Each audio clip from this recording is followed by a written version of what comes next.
Good morning, everybody. Welcome to your championship hot takes for round 6 on an excellently bonkers weekend in the greatest division in the world. And elephant in the room, in an excellently bonkers location here. I am on the road, touring as a musician.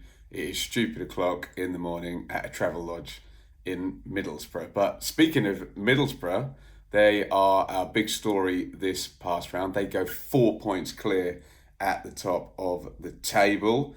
Preston into the top 6. Their great start continues. QPR, third straight win, best winning streak in the division. Sheffield Wednesday, my God, that's been a long time coming. They find themselves a win. We have rain across the country. Rain stops play at Blackburn at a very inopportune time for Rovers, and none of the 4 parachute teams win this round. Their bad start continues, and that is the second time this season that Ipswich, Southampton, Leicester and Sheffield United have all failed to win on the same EFL Championship round.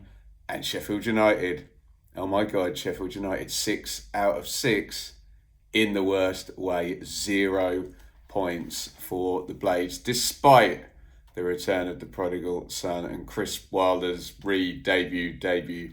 Get down there in the comments if you were present and correct, or just if you have a view on an EFL Championship round game.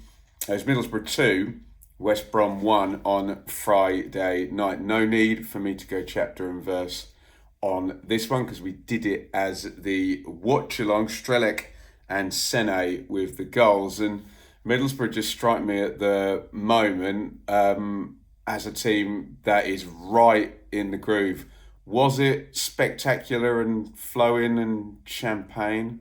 No, not really, but did they look solid and steady and with good momentum and scoring at the right time?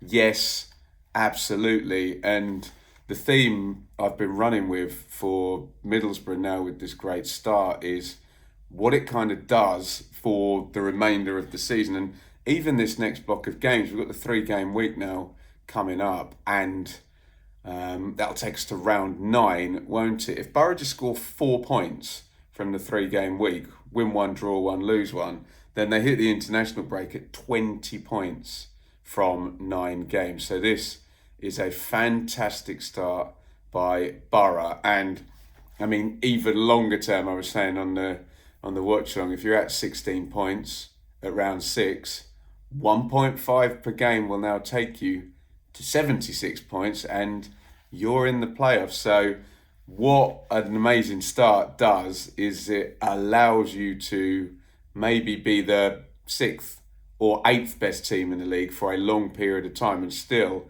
just stick right there up at the top of the table. That being said, forget all those points projections. They are 4 points clear at the top of the table. What a start by Rob Edwards. 3-game week fixtures aren't easy, but as I say, plenty of margin for error and plenty of positivity and momentum for the Borough. West Brom, a bit blunt, a bit hapless in the last 2 games. Nicely methodical, and bits of it look nice and pretty, but they threw their punches, and against Derby as well in the previous game, got knocked out by sucker punches from the opponent. So much to ponder for Ryan Mason. They're going to be on the watch along on Friday night. It's West Brom versus Leicester. The reason Middlesbrough are 4 points clear, apart from their own excellent form, is that Stoke lost. They've been the closest challengers. Obviously, we're recording early in the morning on Sunday, and Bristol City can close the gap a bit later today, but Stoke couldn't yesterday. And I mean, the story really is QPR. It was 1-0 at Loftus, and since the 7-1, what a reaction from Julian Stefan. And I mean, we talked a lot about Richard Kone.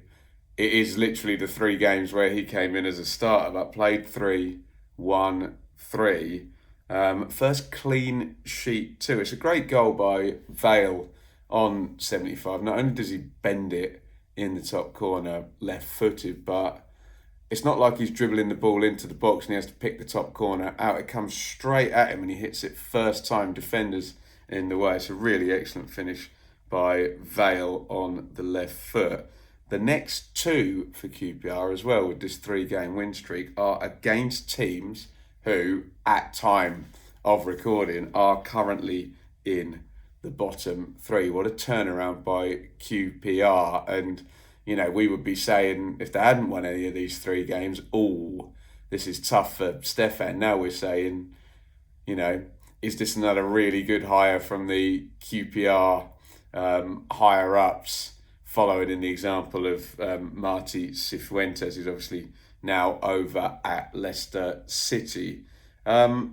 Stoke, I mean, is your glass half full or half empty? Are you thinking 4 wins from 6, or are you thinking 2 defeats from 3 at 0-0? Manhoef is virtually 2 yards from goal and he misses with a header. Things could have been very, very different. They're the sort of team, Stoke, and Mark Robins is the sort of manager where first goal is exponentially more important just in terms of that sturdy playing style. But QPR's the story, brilliant stuff, 3 in a row.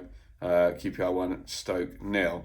I mentioned Bristol City have the opportunity. They can go into second. They'll be favourites too because it's Bristol City v Oxford at Ashton today.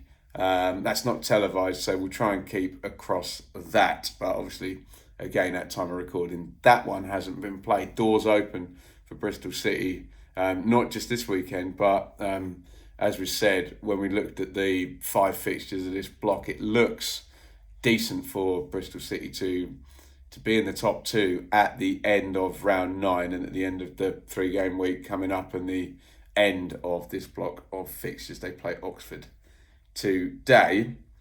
Leicester 0, Coventry 0 in the M69 derby. They're 4th and 6th as we sit right now, so maybe they'll both be happy. You tick off a all playoff fixture as it is at the moment. Both sides take a point. Both sides take a clean sheet. Coventry going to be the happier, being stayed with the away team. Leicester had 9 shots on target, including Steffi Mavididi through on goal. I think Coventry will be the happier, especially knowing that you've got another fixture against Leicester where presumably things will be ticking along a bit more smoother than they would be in a game in September. And, you know, if you can then win that game and it's 4 points versus 1 point in that particular head-to-head, I don't know. Feels like this head-to-head could be important, doesn't it? And Leicester solid and by far the best of the 4 indeed parachute teams so far. But yeah, strangely, we've had many goalie games for Coventry. We've got a 0-0 to talk about here. And as I said, Leicester will be on the watch along at West Brom on Friday. Derby 0, Preston 1. Well, how about that? I think there might be a public apology owed to Preston because they only win at home, don't they? Well, no, they have changed that. And what a goal by Devine in terrible conditions up and down the country. Drills this one left-footed. Don't think it's barring in. I think it hits the top of the post and goes in. But the point stands, you ain't saving that one. It's an absolutely brilliant goal. And they have got off well in, we've spoken about this with Preston before, scoring in, I think this is within 30 minutes. They're good at getting in front in games and coming out the blocks and getting in teams' faces and indeed scoring. 11 points from 6. They're one off the fabled 2 points per game. I say 11 points from 6. Took them the last 16 games of last season to score 11 points. So this is why the surprise is all the more great that Preston have had such a good start. Being they ended last season so poorly, but they did get their business done early in the summer, and Paul Heckingbottom has been around a fair wee while, and in a game which we knew was going to be a certain type of game, a bit of a battle, especially in the rain with Eustace in the other dugout. Heck comes out on top with a bit of a worldie from Devine. Well done, the Spud Bros of Preston. Derby have got to stop going behind at home, haven't they? They've gone behind in every one of their home games, which makes life very, very hard. Been talking about injuries a lot. We're going to have to stop talking about them fairly soon. Aguiman, that's the big one where money had been invested. He's come off the bench a couple of times, I suspect. With a 3-game week coming up, we're going to see his first start for Derby. 1 win in the first 6 for Eustace. When do we stop talking about the injuries and say the season actually needs to get going?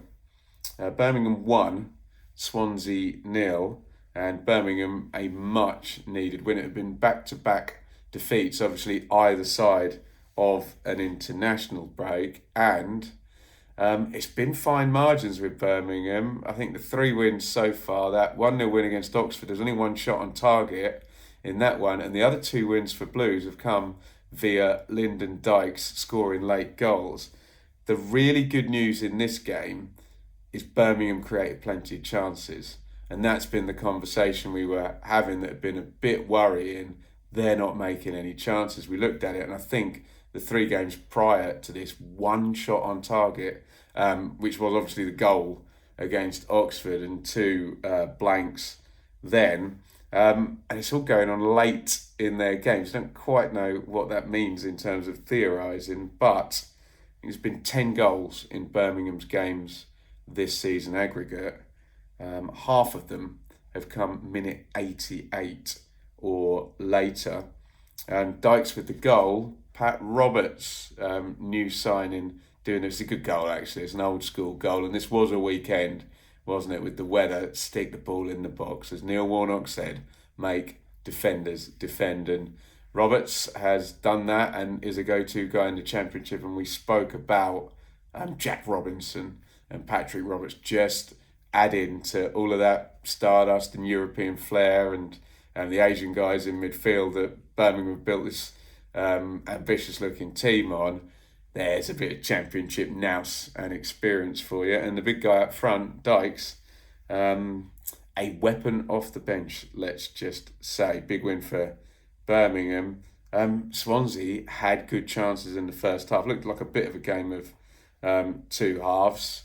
I was watching the highlights late last night after a gig, and there is a tight call on an offside goal in the first half. You can give me your views on that in the comments. Maybe Swansea fizzled in the second half. Maybe Birmingham took the impetus. First defeat since the opener up at Boro for Alan Sheehan. Swansea have started well, but Birmingham back in the winning habit.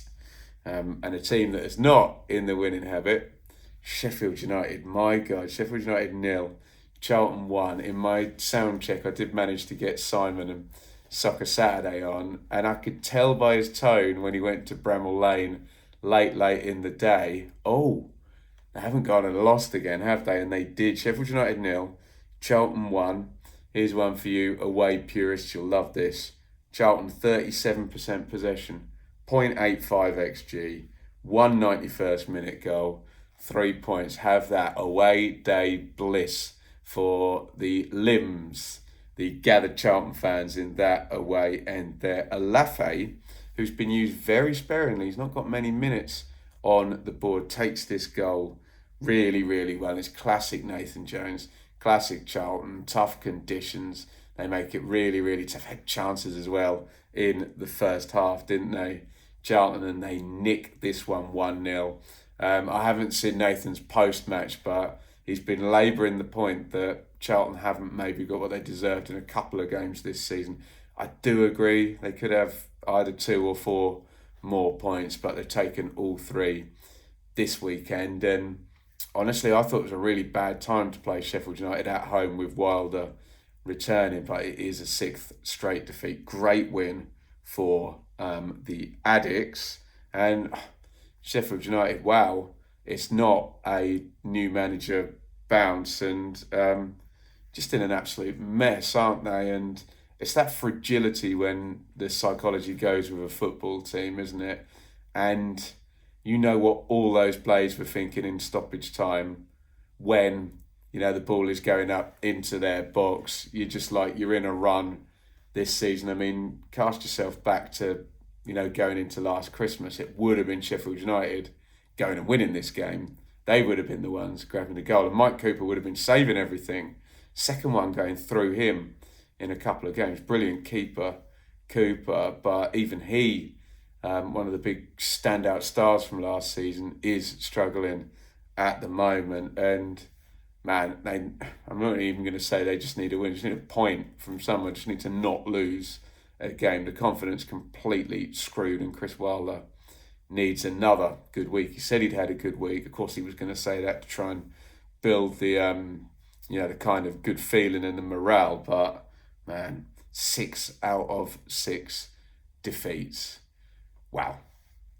Portsmouth 0, Sheffield Wednesday 2. How about that? If you had one of the Sheffield sides winning this week and you can only pick one, how many people were picking Wednesday at Pompey, who've been really, really decent at home for the longest time, haven't they?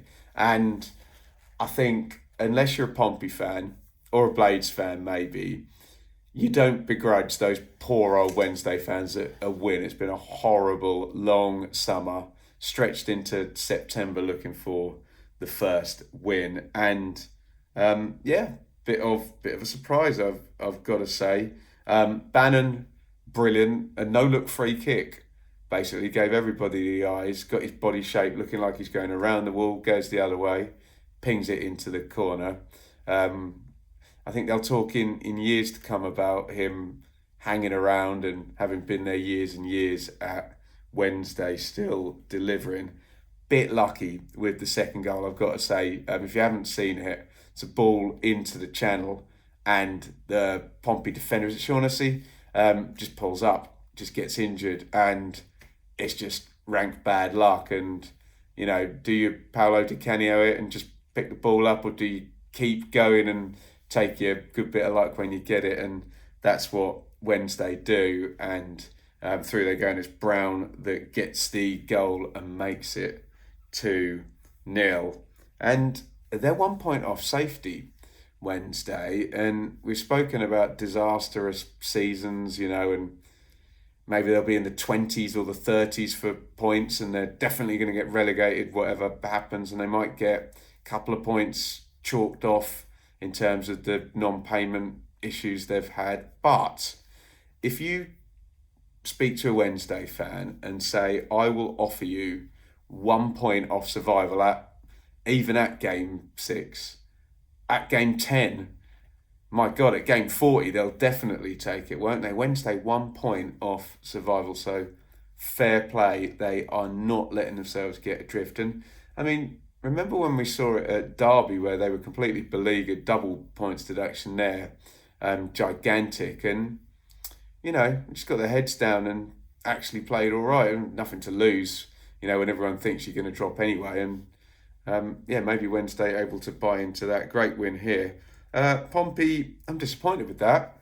I thought they were okay in the South Coast Derby. We'll talk obviously about Southampton in just a minute, but 1 goal in 3 games. So there's obviously a problem sticking the ball in the net, and that with the likes of Bishop and Murphy and Segacic and now Chaplin in the team. So it's like they've got the best front line they've had for a few years, and the goals aren't happening. And very odd, because I'm not sure many of you, if I'd have said how many home games are Pompey going to lose from the first 3, especially with Sheffield Wednesday coming to town, don't think many of you would have had 2 out of 3.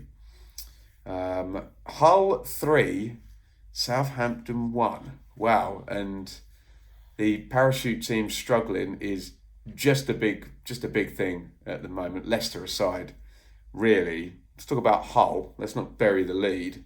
Lots of questions answered here. It's a really good win, isn't it? And McBurney looked like the guy. And as I say, when it's raining, get the ball in the box, get some crosses in, and they weren't coping well with him, were they? Classic Lundstrom goal. I think, was it McBurney headed down for that one? Yeah, I think the first goal bounces in off Joseph, and then it's excellent from McBurney in the second half, and he heads in beautifully for the third. And yeah, Southampton are just a little bit flimsy at the moment, aren't they? Will Still not quite getting his message across, and well done Hull on a rainy day across the country and at the MKM. They've gone there, they've got the win. So many goals in Hull's games in their last six in all comps: 6, 5, 3, 6, 4, and 4. 28 goals in the last six games, so they're good value if you want to see goals. And McBurney's looking good value as a I don't know what you call it, a distressed asset, a rehab job coming back in. Southampton, rubbish. Yeah, really. I mean, maybe they're being helped by Sheffield United being so bad, but remember, there's been plenty more chaos at Sheffield United, and they're a year two parachute team. Southampton just, well, I said it, can't get going under Will Still, can they? And they're now five without a win, and now you retroactively project that narrative onto that win against Wrexham on opening day, and you say Wrexham have struggled to get going also, and it was two stoppage time goals. It's just not in good form at all, Southampton, and people are looking forward to getting into them, aren't they? And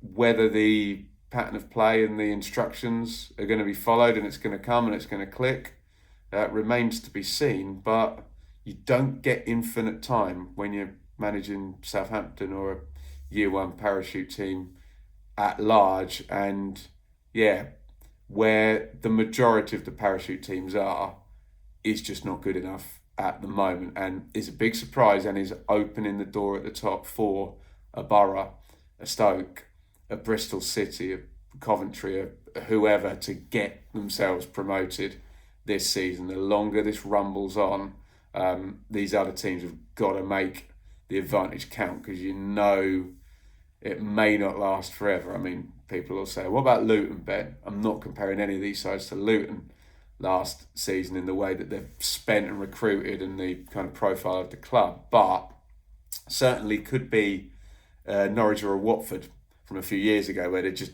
bang average and bang in the middle of the table. So yeah, Saints fans, let me know your takes on that. Norwich 2, Wrexham 3, and this all felt rather toxic, didn't it? I mean, great win for Wrexham, but maybe it's the nature of the goals going in a 13-minute period, all at the same end, obviously, that led the Norwich fans to boo quite so vociferously. And well, you tell me if you're a Norwich fan, was it just a frustration in-game? Because they go in 1-0 up at half-time over Wrexham, and then it's Windass with a couple, one particularly good one coming in off the right and curling in. I've got to say, it looked suspect on the Norwich goal and one of the Wrexham goals on the offside there. So hey, maybe that one evened itself out. But yeah, Wrexham really needed this win, and they grabbed, I think that's their second win of the season. They won at Millwall, didn't they? So are Wrexham slowly gathering pace? And it feels like, certainly now Ruben Sellers is not in the picture, it feels like the Championship pressure hot potato. Has that just been passed from Phil Parkinson to Liam Manning, and the pressure on him now? Expectancy always high at Norwich, isn't it?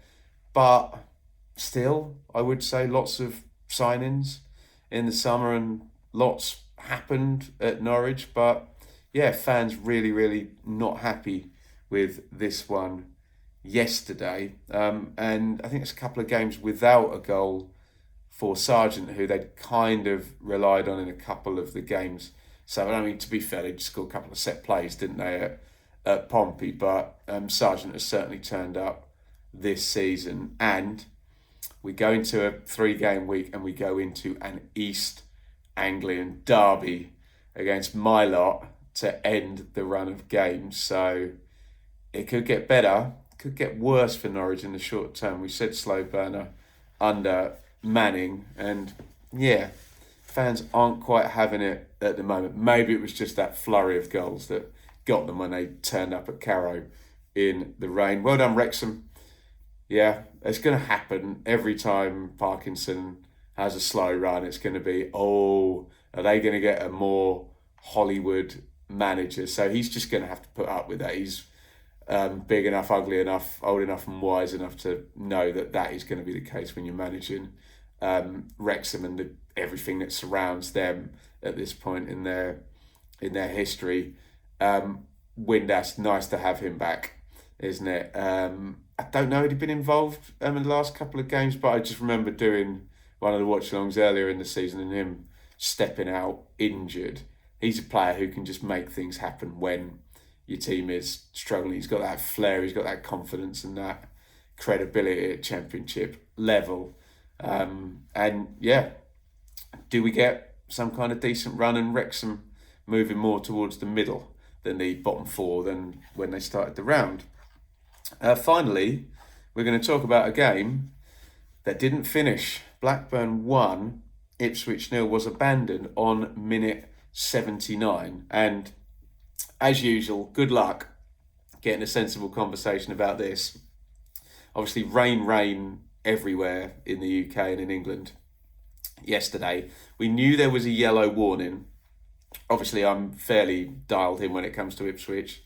They were talking about the banks of the river near the stadium at Ewood bursting before sort of midday. So this had potential to be a problem, this fixture. If they played at 12:30, I think they would have got through it, but it just got progressively worse, obviously, during the day. And I say you can't get a sensible conversation about it because there is such thing as motivated reasoning that kicks in here. And obviously, if you're a Blackburn fan, you've got yourself 1-0 up, and even more so, your opponents are against 10 men and you're at home and you get to minute 79, you're going to feel a little bit gutted that you don't go on and get the 3 points. And if you are in any way motivated for Ipswich to not progress and have a good season, you might think that Blackburn should just be awarded all 3 points in this one. And flip it round, if you're an Ipswich fan or motivated to want Ipswich to win, you're going to say, well, it wasn't fair, was it? Conditions weren't conducive to play football in. And I think what you've got to remember, people will fixate on minute 79. Minute 79 is where the game stopped. Often in postponements like this, you play on an unplayable pitch for 5-10 minutes to prove the point, 15 minutes. So as much as people look at it's minute 79 when the teams were taken off the pitch, it could have not been fit to play a football match for a while before that. And again, good luck getting a sensible conversation because people get emotional about this and they think it's unfair that a game gets cancelled. But hey, Mother Nature said no. What I think we can say that's pretty fair is it's unlucky for Blackburn given the situation. Ipswich probably getting away with one here. Greaves rightly red carded by the look of it. Cantwell from the spot had given Rovers the lead, and if the rain had not got worse and the pitch, you can see the ball wasn't moving on the pitch in the end, then Blackburn are hot favourites to go on and win the game. But yeah, the season has many twists and turns, and you have to have enough humility to acknowledge good luck and bad luck exists. What we tend to do as humans is when something good happens, we put that down to our brilliance, and when something bad happens, we put it down to bad luck, don't we? But it works both ways around. Would have been a really good win for Blackburn, wouldn't it? And Ipswich, we would have come away saying the parachute teams are still struggling. And after the 5-0 at Sheffield United, we thought Ipswich were going to get going.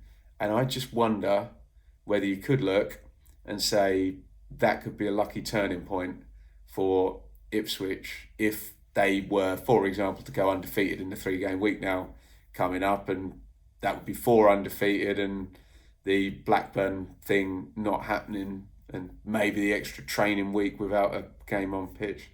I don't know. You tell me. But yeah, as I led off with, let's keep the conversation calm and emotionless if we can. And sometimes in life and in football, there's just good luck and bad luck. And yeah, I get the reflexive sympathy for Blackburn in this situation. Right, Millwall versus Watford is tomorrow night. We'll try and cover that as a watch along on the channel. Also looking forward to that one. And at time of recording, we haven't had Bristol City versus Oxford, and they could go in second. How about that? There is your hot takes for Championship round 6 from a travel lodge in Middlesbrough at stupid o'clock in the morning. Don't say I don't put the legwork into keep the shows coming. Obviously, we'll get better production value when I'm back in the studio at home. But for the time being, why don't you give me... There you go, I'm on a mirrored camera on my iPad. Here's old school this. Why don't you give me a thumbs up and get down there in the comments with your views on Championship round 6. And I will see you tonight for the Blue Monday podcast if you want to get debating about games being postponed late in the day due to inclement weather. It's the only time we ever use the word inclement in the English language, isn't it, to talk about bad rain. And as I said, I'll be back for Millwall and Watford on Monday night. Thank you for watching. See you soon. I'm going to go and hack it back down the A1 and spend my morning on the beautiful British roads.